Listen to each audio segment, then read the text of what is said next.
Dr. Ravindra Shisave is the Joint Commissioner of Police in Pune. He is a medical doctor by education. Throughout his medical education, he has been a university rank holder. He worked for some time in primary health centers and appeared for the UPSC examination in 2001, in which he stood 53rd at the national level and 3rd in Maharashtra. As a police officer, he has served with great distinction in the Naxal-affected regions of Maharashtra as well as other places including Mumbai. Apart from this, he is a devoted scholar of Shri Dnyaneshwari, on which he has delivered many lectures.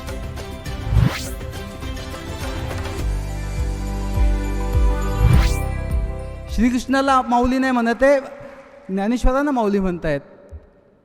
स्वतःच्या या लहानशा आयुष्यामध्ये जेव्हा त्यांना समाजाला काही द्यायची वेळ आली तर ज्ञानेश्वरी भगवद्गीता, एक इतका कवी मनाचा माणूस, त्याच्या इतका मोठा कवी आजवर झाला नसेल.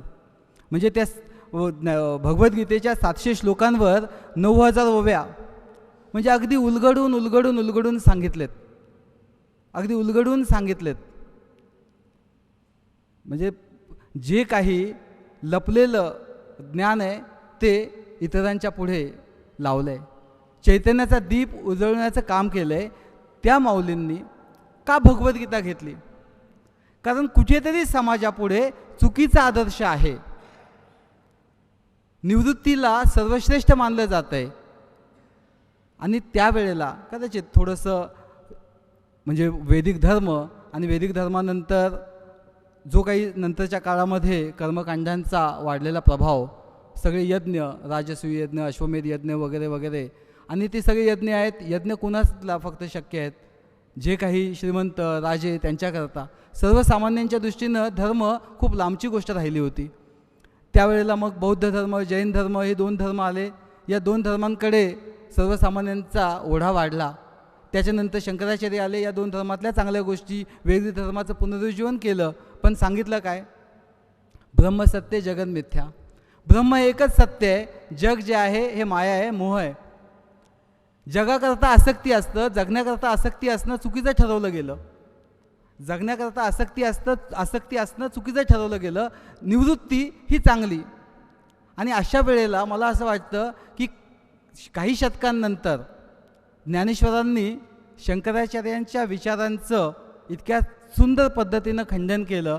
म्हणजे ज्ञानेश्वरी जी आहे हा फक्त भगवद्गीतेवर केलेलं निरूपण नाही आहे, एक नवीन विचार त्या ठिकाणी. की निवृत्ती, मोक्ष मिळवायचा म्हणजे जगाकरता आसक्ती असणं अयोग्य. जगाकरता, जगण्याकरता अनासक्ती, सतत तुमच्यामध्ये निवृत्तीचे भाव. आणि म्हणून त्यांनी छान वेगळ्या भाषेमध्ये सांगितलं.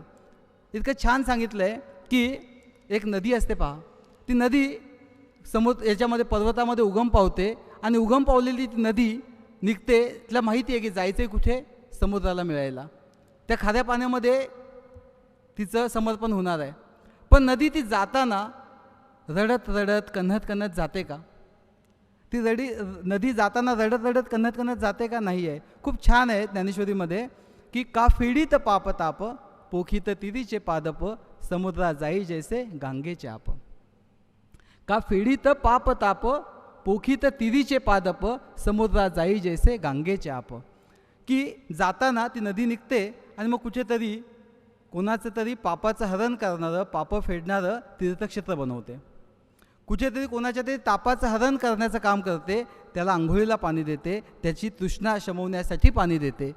आणि मग समुद्र आणि किंवा पोखित तिरीचे पादप, जे तीरावर मळे आहेत, तीरावरती जी शेती आहे त्या शेतीला गाळ देते, त्या शेतीला पाणी देते आणि ते मळे फुलवते आणि मग समुद्राला जाऊन मिळते. आयुष्य असं असावं की तुम्हाला जरी समुद्राला जाऊन मिळायचं आहे, पण जाताना ह्या पद्धतीनं कुणाच्या तरी तापाचं, कुणाच्या तरी पापाचं हरण करत, कुणाच्या तरी कुठले तरी मळे फुलवत जायचं आहे. आणि मला वाटतं प्रशासनामध्ये मला हा विचार सगळ्यात जास्त भावला. त्यांनी खूप छान म्हटलं आहे की बुडालिया काढीत, बांधलिया सोडीत, साकडे फेडीत अर्थांची. आयुष्य कसं असावं की जे बुडालेत की बुडतायत त्यांना काढत, बुडालिया काढीत बांधलिया सोडीत, जे बांधलेले त्यांना सोडत, आणि साकडे फेडीत आर्तांची या. आर्त हा शब्द वारंवार येतोय माऊलींच्या प्रतिपादनात. आर्त तोवर म्हणजे एकीकडे शंकराचार्य सांगतात की ब्रह्म हे सत्य आहे आणि जग हे माया आहे, जग हे भ्रम आहे.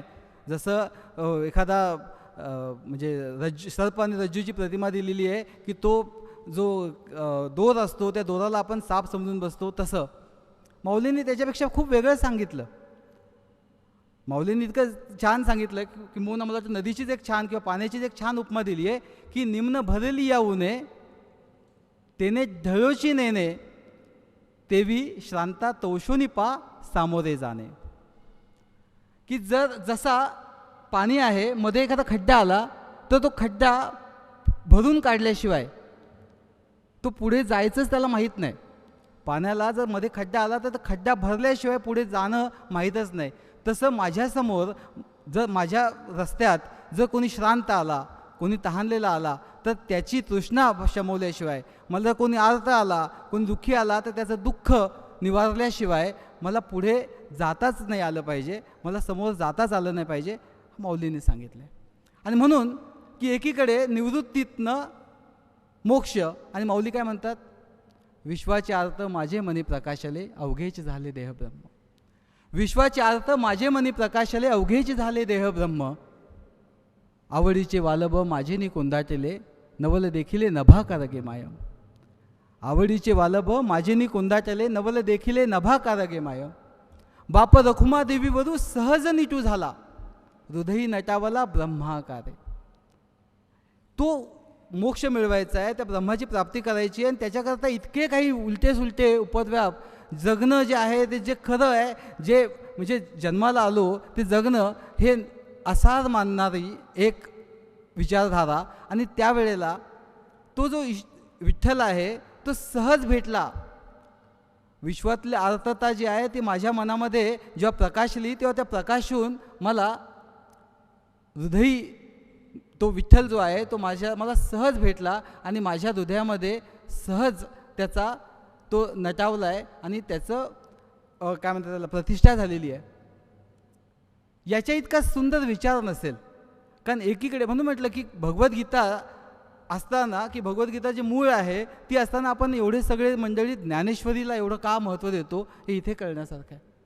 भगवद्गीता हे साधं भाषांतर म्हणजे ज्ञानेश्वरी हे भगवद्गीतेचं साधं भाषांतर नाही आहे. मला माहिती आहे खूप मोठ्या मोठ्या व्यक्ती इथे बसलेत आणि माझं या ठिकाणचं काही प्रतिपादन चुकीचंही ठरत असेल, पण तरी आपण ते उमजून घ्यावं, समजून घ्यावं. मगाशी सांगितलं की परी न्यूनते पुरते अधिक ते सरते करून घ्यावे हे तुमते विनोविते असे.